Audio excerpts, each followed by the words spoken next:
The Minnesota Vikings are 3-0 to start the year, and they're surprisingly led by Sam Darnold, a former bust from the 2018 draft, and Brian Flores, a formerly fired head coach, now defensive coordinator. How did they end up first in the NFC North after 3 games? Well, let's get into the details right now. It all starts with the emergence of Sam Darnold. Darnold has had an awful career since being drafted by the Jets in 2018. Seeing ghosts. But something has changed in Minnesota that he was unable to do in New York and Carolina. Prior to this year, Darnold has played for 4 coaches and 5 offensive coordinators in 5 seasons between the Jets, Panthers, and 49ers. Not something that you want a young quarterback to deal with as he is trying to develop. He was always set up for failure. And oh, by the way, only one of those coaches is currently a head coach, and Todd Bowles of the Buccaneers.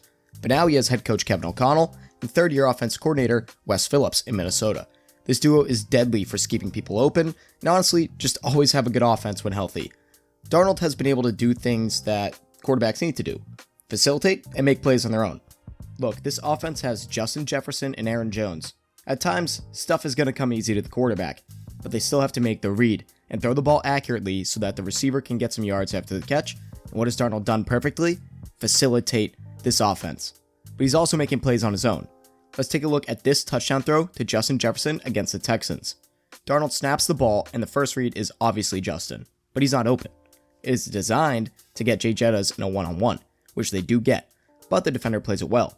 What Darnold does well here is extend the play with his legs so that Justin can improvise and create space from his defender, which leads to an easy goal line touchdown. Another thing that Darnold is doing so well is being himself. Coming out of USC, we all knew Darnold was a gunslinger, but when he made it to the NFL, he was making dumb decisions and throwing the ball into tight windows all the time, leading to turnovers and just negative plays in general. But in 2024, he's being smart about when to do this. It seems like every time that he throws a tight window ball, it is complete. Sam is willing to gamble, and that's what made him bad early in his career. But the simple fact is that it is working now. His anticipation and timing on these throws has improved so much since he came in the league that he knows exactly what to do and when to have these gunslinging moments. Gunslinging quarterbacks, 1, can't just be thrown to the dog pound like Darnold, which was with the woeful New York Jets of the past. 2, they need talent around them. Darnold was throwing to Robbie Chosen and a future TikTok slideshow character Quincy Enunwa as a rookie. That is not a receiver group meant to help a young, raw quarterback coming out of the Pac-12. And guys, if you're like me and you want to play Sam Darnold in fantasy drafts, daily fantasy drafts, whatever, then you need to download Underdog. Underdog is the best place to play fantasy sports. You don't just have to do the daily fantasy drafts. You can also do pick'em entries where you pick higher or lower on a player's projections and see if it hits. You can win a ton of money off of it, and if you use code FANATICS at sign-up, you get a deposit match up to $1,000, a Patrick Mahomes free pick that is site-wide, and a new customer free pick. Again, that is code FANATICS on Underdog. And this type of mentality only works if you can read the field well and make difficult throws, which he could not do at the beginning of his career. Hence the seeing ghosts soundbite we all know and love. He does so perfectly on this Jalen Nailor touchdown. Sam Darnold just simply has developed as a quarterback after going through so much turmoil throughout his career. He's learned how to hone his skills to complement the receivers he now has in Minnesota, and he's having that 2023 Baker Mayfield and 2022 Geno Smith effect, where all he needed was a stable and new situation to come into and succeed. Currently, he's leading the NFL in touchdowns with 8, while only having 2 picks. He's top 10 in big time throw percentage, top 10 in turnover worthy play percentage, and is currently 8th in EPA per play and 7th in completion percentage over expected. Truly an elite start to the season for Sam Darnold. The scary part about this offense is that despite how well Sam, Justin, Aaron Jones, and crew are playing, they're missing their wide receiver 2, Jordan Addison, and elite tight end TJ Hawkinson. Once they get those guys back, on top of the decent offensive line, the Vikings offense will be a top tier unit in the NFL. While Sam Darnold has been great, it really is defensive coordinator Brian Flores that is making headlines.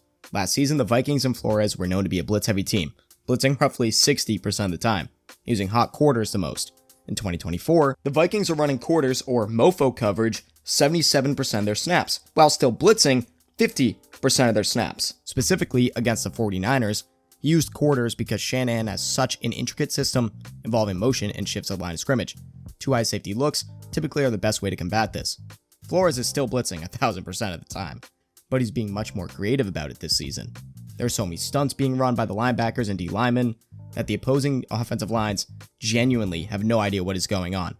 Whether it's like this play, dropping Van Ginkel into coverage and having the strong side linebacker blitz up the middle.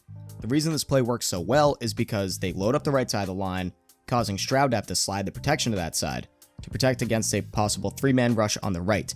However, Flores knows this will be the reaction and still sends 5, but throws Blake Cashman down the left side, leaving Jonathan Grenard one-on-one with the tight end, and an easy sack, 1 of 3 on the day for Grenard. They also do a lot of pre-snap defensive line movement and safety blitzes. It all works and is sending offensive linemen and quarterbacks to a psych ward. It just makes them go insane. Joshua Metellus and Harrison Smith are both top 3 in pass rush snaps for safeties. Metellus can play every position, but technically is listed as a safety, so it counts. Josh is also the second-ranked safety in pass rush. There's so many pieces on this defense that can get to the quarterback. The defense has been elite in every statistical measure, second least points allowed per game, 5th in turnovers, 1st in sacks, 4th in pressure percentage, and 3rd in EPA per play. The pass rushers on this roster have just played amazing. Grenard is picking right back up from his breakout year in Houston, as he has 17 pressures right now. Pat Jones II has 4 sacks on just 49% of snaps. AVG is nasty. There's no weakness on this defense. You cannot sit there and name me one. Well, actually, their second defensive tackle is pretty mid. Shut up, dork.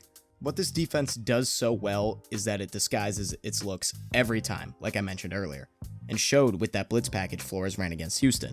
James Jones, former wide receiver in the NFL, looked at this pre-snap alignment of a Vikings defensive play and thought it was man-to-man. It ended up being cover 2. Brian Flores is just so innovative in how he lines up his guys pre-snap, compared to whatever the hell you see post-snap. I saw this video of a play they ran. I legit thought this was some variation of cover 3 pre-snap. Harrison Smith, the flat defender, Gilmore in the outside third, your 2 hook zones, outside back on the top of your screen would be another flat defender, the other corner is the other deep third. Somehow, this is Tampa 2. How does he even think of this, and how do the Vikings execute this? Look at Harrison Smith. He sprints back to be the deep half defender. That is just insane work, and I understand why offenses have no clue what on God's green earth is going on 90% of the snaps against this psychopath. Flores is not as unhinged as last year in the blitzes, but this year it works better because they have more talent up front to combat their, say, quote-unquote, less blitz-heavy attack. He still sends the house all the time, but 2023 was insane. The Minnesota Vikings are here to stay. Even after losing Kirk Cousins, not having Hawk and Addison, JJ McCarthy out with injury, some defensive injuries, honestly just a ragtag group of guys, they are elite on both sides of the ball. Sam Darnold has found his home, and Brian Flores is sending quarterbacks and offensive coordinators to the loony bin. And with all that being said, that is it for me, guys. Thank you for tuning into Fanatic Sports. If you made it this far in the video, come on, give it a like, subscribe to the channels. All sports very much appreciated. Helps me out more than you know. Also, follow me on Instagram at FanaticSports25 and on Twitter and TikTok at Fanatic Sports.